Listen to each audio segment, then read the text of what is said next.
ये है जानो जंक्शन।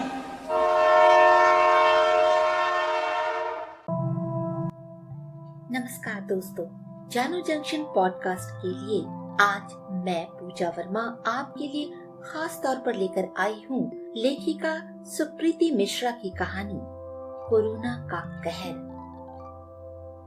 शताब्दी का महादानव जिसने एक बार फिर प्लेग के दंश को बदलकर कोरोना महामारी का रूप लेकर धरती के कई जीवन को नष्ट कर हिला देने की क्रंदन व्यथा लेकर दस्तक देते हुए न जाने कितने ही चमन को उजाड़ कर रख दिया। आज काले बादल छटने का नाम ही नहीं ले रहे थे। उमड़ खुमड़ कर आपस में उलझकर बादलों को फाड़कर इतनी तेज बारिश होने लगी मानो वह भी छाती फाड़कर रो रहा हो। 5 दिनों से अस्पताल में मानो मौत ढूंढ रही हो, जैसे आज किन्हें अपने आगोश में लेना है।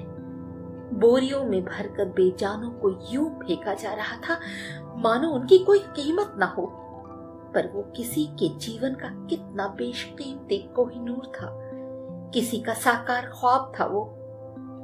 काले बादल और काले होने लगे थे, जोरों की हवाएं चल रही थी।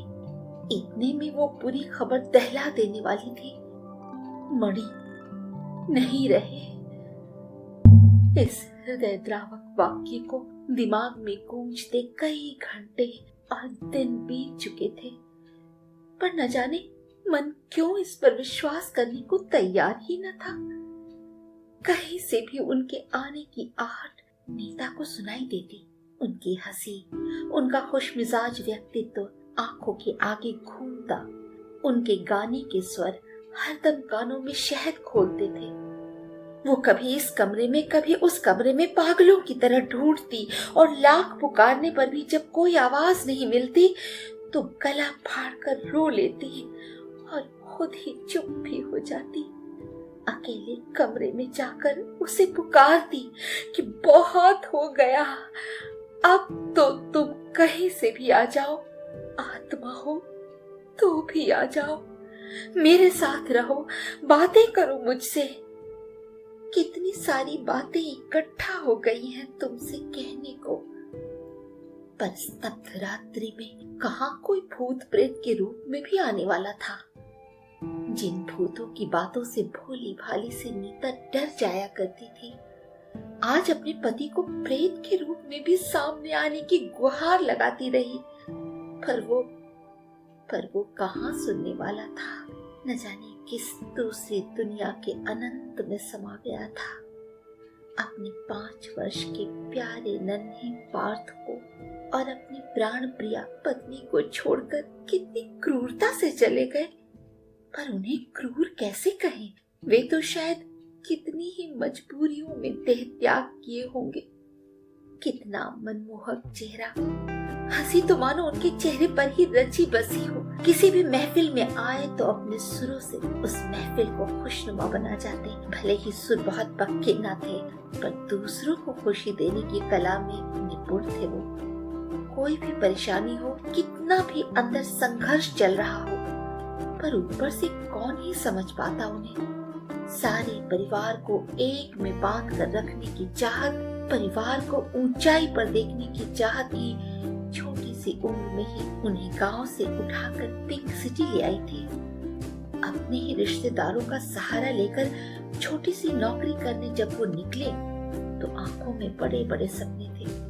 तब पिता ने उन्हें 1000 रुपए देकर कहा, जा बेटा, अपनी जिंदगी बना ले, यहाँ तो गांव में सिर्फ गुमनाम होकर रह जाएगा। मणि खुद भी जुझारू एवं महत्वाकांक्षी थे। उन्होंने न सिर्फ अपनी मेहनत और बुद्धि से खुद वहाँ कंपनी में पैर जमा लिए, बल्कि अपने छोटे भाइयों को भी वहाँ सेट कर दिया। बहन की भी अच्छे घर में शादी कर दी। अपनी माँ का तरह तरह की साड़ियों, चप्पलों और गहनों से मन तृप्त कर दिया। खुद की गाड़ी और घर भी खरीदा और खुशियों से ढका हुआ आशियाना खड़ा किया। उनकी माँ जब नई बनारसी साड़ी पहने अपने बेटे की नई गाड़ी में बैठने जा रही थी, मंदिर में माथा टेकने तब बड़े गर्व के साथ अपनी सासू माँ को बोली, अम्मा जी, आप अपने बेटे की गाड़ी में बैठिए और हम अपने बेटे की गाड़ी में बैठेंगे। उस क्षण अम्मा जी भी बोल उठी, हाँ हाँ, क्यों नहीं। तुम्हारे बेटे ने सारी खुशियां जो तुम्हारी झोली में डाल दी है, इसी से तो तुम्हारा चेहरा खुशियों से इतना दमक रहा है। न जाने किसकी बुरी नजर उनको लग गई और मणि की मां चल बसी। पैसों को पानी की तरह बहाकर भी वो अपनी माँ को न बचा पाए। मानो उनका आशियाना ही लुट गया। मणि ने कुछ वर्षों बाद नीता से विवाह किया। सारी व्यवस्था उन्होंने खुद ही की। परिवार के एक एक लोगों को न्योता भेजा और खूब धूम धड़ाके से उनका विवाह संपन्न हुआ। कुछ लोगों ने तो टिप्पणी भी कर दी, इतना मोटा दूल्हा तो कभी न देखा था भाई। शादी में उनके नेशनल फेम सिंगर चाचा जी ने गाया, जिसका दूल्हा मोटा उसका भी बड़ा नाम है, बिस्तर पर लेटा तो गद्दे का क्या काम है। इस तरह बड़े ही खुश मिजाज माहौल में दुल्हन को घर लाया गया। नीता भी बखूबी शहर के माहौल में वहाँ के मुताबिक ढल जाती और जब गाँव आती तो सिर पर पल्लू चढ़ाकर उसे गिरने न देती थी। इस तरह देखते देखते 10 बसंत मस्ती में कट गए। काफी मन्नतों के बाद 5 वर्ष बाद उनके घर एक नन्हा फूल खिला, जो पत्थर पर का दूध था। खूब लाड़ प्यार में वो पल रहा था। जिस खिलौने पर हाथ रख देता वो उसका हो जाता। लाड़ में बिगड़ा वो बच्चा आज बेसहारा राहों पर खड़ा है। जिनके नाम चीन तो बहुत रिलेशन थे, जिनको मणि ने ही अपने पास रखकर उन्हें सहारा देकर गांव से उठाकर शहर में एक स्थायी पनाह देकर गृहस्थ बनाया था। आज वो ही चाचा और दादा उन्हें बोलते हैं कि आप सड़क पर आ गई हो, देख लो अपनी दुर्दशा। होटलबाजी और गुलछर्रे उड़ाए हैं तुम दोनों ने। तुमने कभी मणि को अति व्ययता करने से रोका नहीं, तो अब भुगतना तुम्हें ही होगा। घर जो कर्ज पर लिया हुआ है वो कैसे चुकाना है ये भी तुम्हें ही सोचना है, वरना बैंक इसे कब्जे में ले लेगा। नीता बेचारी सहनशीलता की पराकाष्ठा तक सुनते सुनते बोल पड़ी कि पापा जी, जब आपकी बात वो नहीं मानते थे तो क्या वो मेरी सुनते? मेरी कुछ भी नहीं जलती थी बाबा जी, आपको क्या पता। पर ये सब बातों को कहने सुनने का क्या यही समय है? अब इन बातों का क्या फायदा? बस ये पोता, ये तो आपका खून है और इसकी नैया तो आपको ही पार लगानी होगी। पर वो अपना पल्ला झाड़ते हुए बोले, ये तुम्हारा बेटा है, तुम जानो कैसे इसको पालना है, क्या करना है तुम्हें। मेरी उम्र ढलान पर पहुंच चुकी है, अब मैं कुछ नहीं करूंगा। तुम देख लो अपना जीवन, तुम्हें आगे कैसे चलाना है। इतना सुनते ही नीता की आंखों में आंसुओं का सैलाब आ गया और मुंह खोलकर वह जोर जोर से चिल्ला कर रोने लगी और बोली, मेरे लिए कोई रास्ता ही नहीं बचा है क्या? मैं भी मर जाऊंगी और पार्थ को भी मार दूंगी।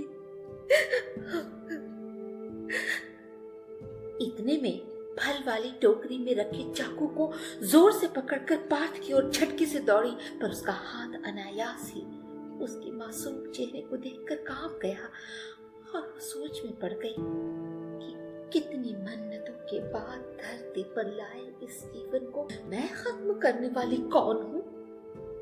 और वो उन दिनों में खो जाती है जब उसका बेटा अपने पहले कदम से घर में कितनी खुशियां लेकर आया था।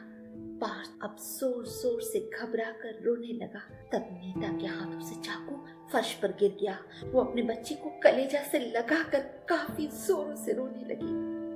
मणि कहाँ हमें इस हाल में अकेला छोड़कर चले गए। देख लीजिए, ये है आपका परिवार जिस पर आप जान छिड़कते थे, आज हमें पहचानने से भी इनकार कर रहे हैं। हाय रे मेरी दुर्दशा। जिसे कभी आपने जमीन पर पैर नहीं रखने दिया, वो आज सड़क पर आ गई है। ये जमीन फट क्यों नहीं जाती, जिसमें मैं पार्थ के साथ समा जाती और आपके पास आ जाती। न जाने कोरोना राक्षस इन्हें क्यों निकल गया। अब मैं क्या करूं, कहाँ जाऊं?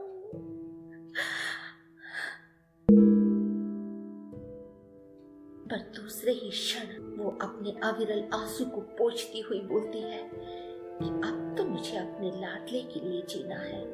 मैं बनाऊंगी उसका जीवन। और निकल पड़ी अपने जीवन के कांटों को तोड़कर अपनी अटल आशा के पथ पर भागे जीवन की ओर। नारी के अदम्य साहस को अपने में धरकर अब वो अतीत को छोड़कर नई संभावनाओं के साथ भविष्य की ओर बढ़ चली थी। इसी उधेड़ बुन में